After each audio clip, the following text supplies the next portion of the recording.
সায়নকে বিয়ে করার অপরাধে শ্বশুরবাড়িতে স্থান হয়নি অমৃতার। যেদিন প্রথম সায়নের বউ হিসেবে শ্বশুরবাড়িতে পা রাখে, সেদিনই অমৃতার রাশভারী শ্বশুরমশাই দেবপ্রিয় বাবু ছেলে সায়নকে বলেছিলেন, তোমাকে বারবার বারণ করা সত্ত্বেও সেই তুমি মেয়েটাকে বিয়ে করে আনলে। আমাদের চাটুর্যে বংশে এখনো পর্যন্ত কেউ কখনো নিচু জাতের মেয়েকে বিয়ে করেনি, আর সেই তুমি নিজে কুলীন ব্রাহ্মণ হয়ে কায়স্থের মেয়েটাকে এবারের বউ করে আনলে। দুপাতে ইংরেজি শিখে কি নিজেকে খুব আধুনিক মনে করেছ? একবারও আমাদের কথা, পরিবারের মানসম্মানের কথা চিন্তা করলে না। বংশ পরম্পরায় আমরা কুলীন জমিদার বংশ। বাড়ির কুল দেবতা রাধা গোবিন্দ। বাড়িতে নিয়মিত দোল, ঝুলন, রাস উৎসব হয়। প্রতি বছর দুর্গা দালানে মা সিংহবাহিনীর পুজো হয়। এতে বাড়ির মেয়ে বউরা অংশগ্রহণ করে। সেখানে এই কায়েতের মেয়েটার কাজ কি? নিজের বিবেক বুদ্ধি কি এই মেয়েটার পায়ে বিসর্জন দিয়েছিস? শ্বশুরের কথাগুলো শুনে চুপচাপ মাথা নিচু করে দাঁড়িয়েছিল অমৃতা। চোখ দিয়ে টপ টপ করে জল ঝরে পড়ছিল। সায়ন তার বাবাকে বোঝাবার চেষ্টা করে, বাবা, এভাবে কথা বলো না প্লিজ। অমৃতা এখন তোমার পুত্রবধূ। ওকে প্লিজ কায়েতের মেয়ে এভাবে বলো না। আর তোমাকে ও মাকে তো আমি অনেকবার বুঝিয়েছি বাবা, যে আমি অমৃতাকে সেই স্কুল জীবন থেকেই ভালোবাসি। ওকে ছেড়ে তোমাদের পছন্দ মতো কুলীন ব্রাহ্মণ কন্যাকে বিয়ে করা কোনো দিনই সম্ভব ছিল না আমার পক্ষে। আর তাছাড়া এখন জাতপাতের ভেদাভেদ কেউ করে না। তোমরা তো জানোই অমৃতা কত ভালো মেয়ে। সায়নকে কথাটা শেষ করতে না দিয়ে তার মা সুপ্রভা দেবী চেঁচিয়ে ওঠেন, কে কি মানে না মানে তা জেনে আমার কাজ নেই বড় খোকা।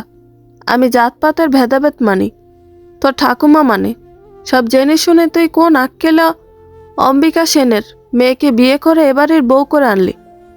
আমি বেঁচে থাকতে ওই মেয়েকে আমার পুত্রবধূ হিসেবে কখনো মেনে নেব না। আমি 3 বেলা গোবিন্দের পুজো করি। কুলীন ব্রাহ্মণের মেয়ে এবং কুলীন ব্রাহ্মণের বউ, নিচু জাতির কারোর হাতে আমি জীবনে কখনো অন্ন জল গ্রহণ করব না। আমার ঘরে কখনো এমএ স্থান হবে না। মায়ের করা কথাগুলো শুনে সায়ন বলে, আমি জানতাম এমনটাই হবে, তাই আমার স্কুলের কাছে একটা বাড়ি ভাড়া নিয়েছি। অমৃতাকে নিয়ে আমি ওখানেই থাকবো। এ বাড়িতে এসেছিলাম তোমাদের আশীর্বাদ নিতে। এরপর সায়নের পিছনে পিছনে অমৃতা শাশুড়ি ও ঠাকুমা শাশুড়িকে প্রণাম করতে গেলে সায়নের ঠাকুমা 3 দফা পিছিয়ে বলেন, থাক থাক বাছা, আর প্রণাম করতে হবে না। এখন ছুঁয়ে দিলে অবেলায় আর স্নান করতে পারবো না। শাশুড়ি মা কেঁদে বলেন, অলক্ষী, নিচু জাতের মেয়ে, তোর মনের ভেতর এত পাপ ছিল? আমার ছেলেটাকে আমার কাছ থেকে কেড়ে নিলি। জীবনে কখনো সুখী হবি না, আমি বলে দিচ্ছি। শাশুড়ির কথায় চমকে ওঠে অমৃতা। সায়ন অত্যধিক রেগে গিয়ে অমৃতার হাত ধরে টেনে নিয়ে চ্যাটার্জি বাড়ির বাইরে পা রাখে। বাড়ির কুলদেবতা রাধা গোবিন্দ জিওকি এবং মা সিংহবাহিনী মন্দিরে আর প্রণাম করা হয় না অমৃতার। এরপর সায়নের সঙ্গে 2 কামরার ভাড়া বাড়িতে সে সংসার পাতে। প্রথম সায়নের সঙ্গে ও বাড়ির কারো যোগাযোগ ছিল না। তারপর হঠাৎ সায়নের ঠাকুমা মতিবালা দেবীর শারীরিক অবস্থার অবনতি হলে বড় রাতে সায়নের খোঁজ পড়ে। দেবপ্রিয়বাবু নিজের সব রাগ জেদ বিসর্জন দিয়ে মুমূর্ষু মায়ের ইচ্ছে পূরণ করতে খোঁজ করে ছেলের ভাড়া বাড়িতে আসেন। ছেলেকে বাড়িতে ফিরে যেতে বলেন। এভাবে ও বাড়িতে সায়নের পুনরায় যাতায়াত আরম্ভ হয়। অমৃতাকে কিন্তু বাড়ির সবাই ব্রাত্য করে রাখে।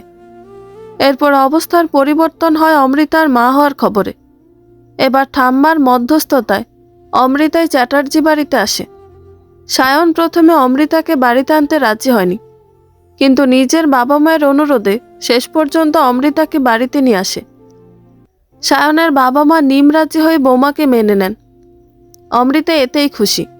সে কখনোই চায়নি বাড়ির বড় ছেলে শুধুমাত্র তার জন্য বাবা মা ঠাকুমা পুরো পরিবার ছেড়ে বাইরে থাকুক। তাই সে সায়নকে বুঝিয়ে সুঝিয়ে রাজি করায়। দেখো, বাবা মা ঠাকুমা প্রাচীনপন্থী মানুষ। তাদের পক্ষে এত তাড়াতাড়ি নিজেদের পুরনো ধ্যান ধারণা ছুঁড়ে ফেলে সবকিছু মেনে নেওয়া সম্ভব নয়। ওনারা যে আমাদের বাড়ি ফিরে যেতে অনুরোধ করেছেন, এটাই অনেক। ওনাদের একটু সময় দাও, ধীরে ধীরে সব ঠিক হয়ে যাবে। অমৃতার সিদ্ধান্তকে সম্মান জানিয়ে তাকে নিজের বাড়িতে নিয়ে ফেরে সায়ন। তারপর তাদের একটি ফুটফুটে ছেলে হয়। নাতির মুখ দেখে আনন্দে গলে পড়া অমৃতার শ্বশুর শাশুড়ি বড় করে নাতির জন্য রাধা গোবিন্দের পুজো দেন। মুখে ভাতের অনুষ্ঠান করান সুপ্রভা দেবী। আমার নাতি, আমার বংশধর, আমার কুলপ্রদীপ ইত্যাদি সম্বোধনে নাতিকে ভরিয়ে দেন। বৌমা অমৃতার হাত থেকে এক প্রকার নাতিকে টেনে ছাড়িয়ে নিজের বুকের মধ্যে চেপে ধরেন। আমার বড় খোকার খোকা, আমাদের চাটুর্যে বংশের উত্তরাধিকারী। অমৃতা মুখ টিপে মুচকি হাসে। এত আনন্দ, এত অনুষ্ঠানের মাঝেও সে ব্রাত্য থাকে। কায়েতের মেয়ে থেকে যায়। রাধা গোবিন্দের পুজোর জোগাড় করা বারণ, ভোগ রান্না করা বারণ। দুর্গাপুজোর ভোগ রান্না, ঠাকুরের কাজ সবকিছু করা বারণ। এমনকি বাড়ির রান্নাঘরে ঢোকা পর্যন্ত বারণ।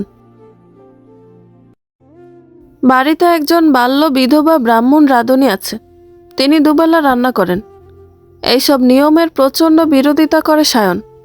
মাকে স্পষ্টতই বলে, এক বাড়ির মধ্যে থেকে অমৃতাকে যদি সবার থেকে আলাদা করে রাখবে, তাহলে আমাদের এখানে ডেকে আনলে কেন?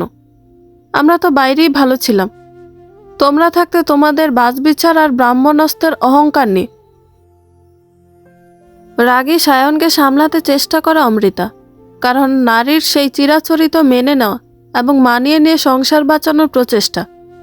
বাড়িতে মা ছেলের তাকে কেন্দ্র করে এই তর্কাতর্কি একদম ভালো লাগে না অমৃতার। সুপ্রভা দেবী বলেন, আমি বেঁচে থাকতে ঠাকুর মন্দিরের কাজ, ভোগ রান্নার কাজ বড় বৌমাকে করতে দেব না। আর আমি ও তোমার ঠাকুমা বড় বৌমার হাতে জল গ্রহণ করব না। এটাই আমার শেষ কথা। এরপর তুমি বুঝে নাও। এই সমস্যার সমাধানে নামতে হয় দেবপ্রিয় বাবুকে। তিনি বৈষয়ী লোক, খুব ভালো করে বোঝেন ভবিষ্যতে শেষ বয়সে তাদের বড় পুত্র সায়নই ভরসা। ছোট পুত্র অয়ন পুনেতে ইঞ্জিনিয়ারিং পড়ছে। ভবিষ্যতে সে কখনো এই গ্রামে তাদের কাছে থাকতে আসবে না। বুড়ো বয়সে এই গ্রামের বাড়ি, বিষয় আশয়, ঠাকুর দেবতার পুজো, তাদের দায় দায়িত্ব সবকিছু তাদের এই উচ্চ বিদ্যালয়ের শিক্ষক পুত্র সায়নকে সামলাতে হবে। সেজন্য ছেলে বৌমাকে বুঝিয়ে এ বাড়িতে নিয়ে এসেছেন তিনি। এখন তার বৃদ্ধা মা ও জেদি গিন্নির বৌমার পিছনে সর্বক্ষণ লেগে থাকার কারণে ছেলে নাতিকে হারাতে চান না তিনি। তাই বুদ্ধি করে গিন্নিকে বলেন, বুঝলে গিন্নি, এখন দাদু ভাইয়ের ভীষণ যত্ন আত্তি করতে হবে। ভালো ভালো খাবার বানিয়ে খাওয়াতে হবে। তারপর সব সময় জল গরম, দুধ গরম এসব করতে হবে। তাই বাড়িতে সিঁড়ির পাশে একটা নতুন রান্নাঘর করব ভাবছি। ওই রান্নাঘরে গ্যাসের উনান বসাবো। ওই যে কলকাতায় থাকে বিভাসদা, ওদের বাড়িতে এনেছে গ্যাসের উনান, দেখেছি খুব তাড়াতাড়ি কাজ হয়। বৌমা আধুনিক মেয়ে, গ্যাসের উনানে রান্না করতে জানে। দাদু ভাইয়ের কাজগুলো করে নেবে। স্বামীর কথার উপরে কিছু বলতে পারেন না সুপ্রভা দেবী। বাবার সঙ্গে যুক্তি করে এরপর বাড়িতে নতুন রান্নাঘর করে গ্যাস ওভেন আনে, পাইপলাইনে জলের ব্যবস্থা করে সায়ন। সামনে বাবাকে রেখে সে অমৃতার জন্য সমস্ত সুযোগ সুবিধা করে দেয়। এরপর সময় কেটে যায় দ্রুত গতিতে। অমৃতা ধীরে ধীরে সংসারে নিজের জায়গা করে নেয়। এখন দুবেলা অমৃতার হাতের কড়া চা না হলে চলে না তার শ্বশুরমশাইয়ের। দুবেলা জলখাবারও ছেলে নাতির সঙ্গে বসে তিনি সেরে নেন। ছোট ছেলে অয়নের বিয়ের পর থেকেই তাদের গ্রামের বাড়িতে আরও অনেক মডার্ন জিনিসপত্র এসেছে। বড় LED TV, fridge, dining table, micro oven, সব কিছু। ছোট ছেলে বছরে একবার পুজোর সময় বাড়িতে আসে। ছোট বৌমা আবার অবাঙালি, পুনের মেয়ে। এতে অত্যন্ত ব্যথিত হয়েছেন সুপ্রভা দেবী। কতদিন ছোট পুত্রের সঙ্গে কথা বলেননি, কিন্তু অয়ন মায়ের এই পাগলামি হেসে উড়িয়ে দিয়েছে। ছেলে সৌরভের পর অমৃতার কোল জুড়ে এসেছে ফুটফুটে কন্যা রাই। দাদু ঠাকুমা নয়নের মণি, দুই পুত্র কন্যা নিয়ে অমৃতা আজ ভরপুর সংসারী। অতীতে তিক্ততার ভুলে নিজের ভালোবাসা দিয়ে সকলের মন জয় করে নিয়েছে সে। কিন্তু আজ পর্যন্ত শাশুড়ির বর্জ্য কঠিন মনের হদিশ সে পায়নি, আর অনুমতি পায়নি সাবেক রান্নাঘর ও ঠাকুরঘরে যাওয়ার। সেদিন ছোট পিসি শাশুড়ির কাছে তার শাশুড়ির বলা কথাগুলো শেলের মতো আঘাত হানে তার বুকে। তার শাশুড়ি বলছিলেন, আর পারছি না ঠাকুরজি, শরীরে হাজারটা রোগ ধরেছে, ভালো হাঁটতে পারি না, বাতের ব্যথা। কিন্তু এই বয়সেও রোজ স্নান করে রাধা গোবিন্দের চরণে ফুল তুলসী দিতে হয়, রাধা গোবিন্দের ভোগ দিতে হয়। রাধুনী বামুনি না এলে নিজে হাতে হাত পুড়িয়ে দুটি ভাতে ভাত ফুটিয়ে নিতে হয়। বুড়ি রাধুনী বামুনি এখন যাচ্ছে তাই রাধে। নুন নেই, তেল নেই, খাবারের কোনো স্বাদ নেই, মাছ তো মুখে দেওয়া যায় না। কত দিন যে ভালো করে খাইনি ঠাকুরজি। ওদিকে তোমার দাদাকে দেখো, দিন রাত পায়ের ওপর পা তুলে টেবিলে বসে ঠ্যাং দুলিয়ে নাতি নাতনির সঙ্গে মুরগির ঠ্যাং চিবুচ্ছে। আবার বলে, বৌমার হাতের রান্না একবার খেয়ে দেখতে পারতে গিন্নি, যেন অমৃত। আমার কি ইচ্ছে করে না বলো ঠাকুরজি? আমার তো এখন বউ রান্না ভাত খাওয়ার কথা, কিন্তু আমার পোড়া কপাল। এক বউ হলো কায়স্থ, আর একজন তো অবাঙালি। কি জাত বাবা কে জানে। আমি মরে গেল অমন বউদের হাতে জল খেতে পারবো না।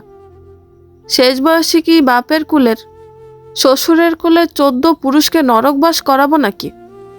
রাম রাম রাম। শাশুড়ির কথা শুনে আজও চোখে জল নামে অমৃতার। শুধু ব্রাহ্মণ কন্যা নয় বলে আর কত সহ্য করবে সে। শাশুড়িকে তার বলতে ইচ্ছে করে, মা, আপনি আপনার রাধা গোবিন্দর সম্বন্ধে সবকিছু জানেন। আপনার রাধা গোবিন্দকে আপনি বোঝেন কি? ভগবানকে আপনি জানেন না, বোঝেন না, চেনেন না। শুধু ভক্তির নামে কতগুলো আচার আচরণ পালন করেন। গোবিন্দজি কখনোই জাতপাতের বিচার করেন না। ক্ষত্রিয় সন্তান হয়েও তিনি গোয়ালা ঘরে লালিত পালিত। তিনি ভক্তের ভগবান, মধুসূদন, হরি। সকল জাতপাত, ভেদাভেদ, সংকীর্ণতার ঊর্ধ্বে। কিন্তু আপনাকে আমি বোঝাবো কিভাবে? রাধা গোবিন্দ ঠিক একদিন আপনাকে সব বুঝিয়ে দেবেন। সময়ের সঙ্গে সঙ্গে আরও বৃদ্ধা হয়ে পড়েন দেবপ্রিয় বাবু ও সুপ্রভা দেবী। তারপর হঠাৎ একদিন বাথরুমে পড়ে গিয়ে কোমর ভেঙে ফেলেন সুপ্রভা দেবী। কলকাতায় নার্সিংহোমে ভর্তি হতে হয়। সেখানেই কোমরের অপারেশন হয়। অনিচ্ছা সত্ত্বেও বাধ্য হয়ে এবং ছেলেদের চাপে পড়ে নার্সিংহোমের খাবার মুখে তুলতে হয় তাকে। এরপর বাড়িতে ফিরেও ডাক্তারি মতে খাওয়া দাওয়া করতে হয়। বাড়িতে বামুনদির হাতের ভাত তরকারি মুখে দিয়ে তা থুতু করে ফেলে দেন সুপ্রভা দেবী। ছেলেকে বলেন, হাসপাতালে রান্নাগুলো কি সুন্দর ছিল বড় খোকা, কত তৃপ্তি করে খেতাম। এবারে রান্না মুখে দেওয়ায় দেয়। তুই বড় বৌমাকে বল আমাকে রেঁধে দেবে। তোর বাবা বলে, বৌমার রান্না নাকি অমৃত, আমি খেয়ে দেখব। সায়ন হেসে বলে, মা, তোমার জাত যাবে না? বৃদ্ধা হেসে জবাব দেন, হাসপাতালে থাকার সময় আমার জাত চলে গেছে, আর কটা দিনই বা বাঁচব। শেষ জীবনে ভালো মন্দ দুটো খেয়ে দিয়েই বাঁচি। এরপর বৌমার হাতে রান্না খেয়ে আঙুল চাটতে থাকেন সুপ্রভা দেবী। তারপর প্রায় প্রতিদিনই নাতি নাতনির মতো বৌমার কাছে এটা সেটা খাবার খাওয়ার বায়না ধরেন।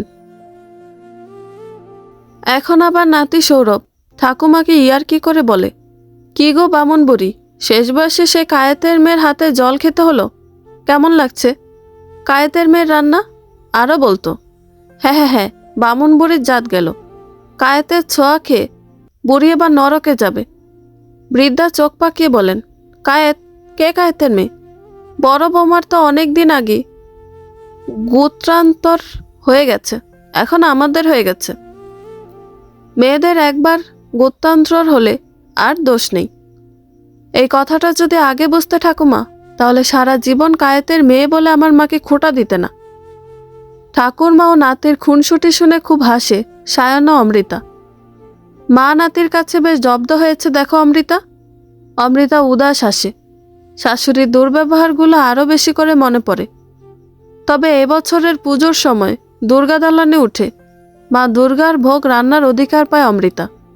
শাশুড়ি ঠাকুর ঘরের সব চাবি, বাসনপত্র, ঠাকুরের গয়না বৌমার হাতে তুলে দিয়ে বলেন, বৌমা, আমি বেঁচে থাকতে থাকতেই এবারের এই পুরনো প্রথাটা ভেঙে দিয়ে যেতে চাই।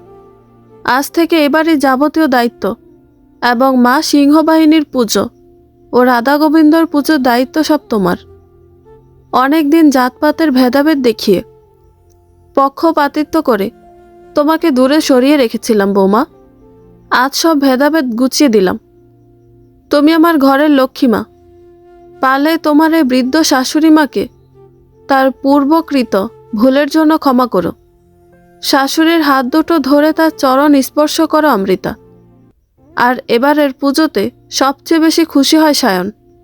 সে লাল পাড় সাদা শাড়ি পরিহিতা, গা ভর্তি সোনার গয়না পরিহিতা ঠাকুর দালানে বসে পূজার কাজ করতে থাকা অমৃতার দিকে মুগ্ধ দৃষ্টিতে তাকিয়ে থাকে। যাক, এতদিনে তার স্বপ্নটা সার্থক হলো। অমৃতা চ্যাটার্জি বাড়ির বড় বউ হিসেবে পরিপূর্ণভাবে মর্যাদা পেল। বন্ধুরা, গল্পটি ভালো লেগে থাকলে একটা লাইক করে দিবেন এবং গল্প সম্পর্কে কোনো মতামত জানানোর থাকলে কমেন্ট করতে পারেন। নতুন নতুন আরও গল্প শোনার জন্য চ্যানেলটি সাবস্ক্রাইব করে পাশেই থাকবেন। ধন্যবাদ সবাইকে। ভালো থাকবেন।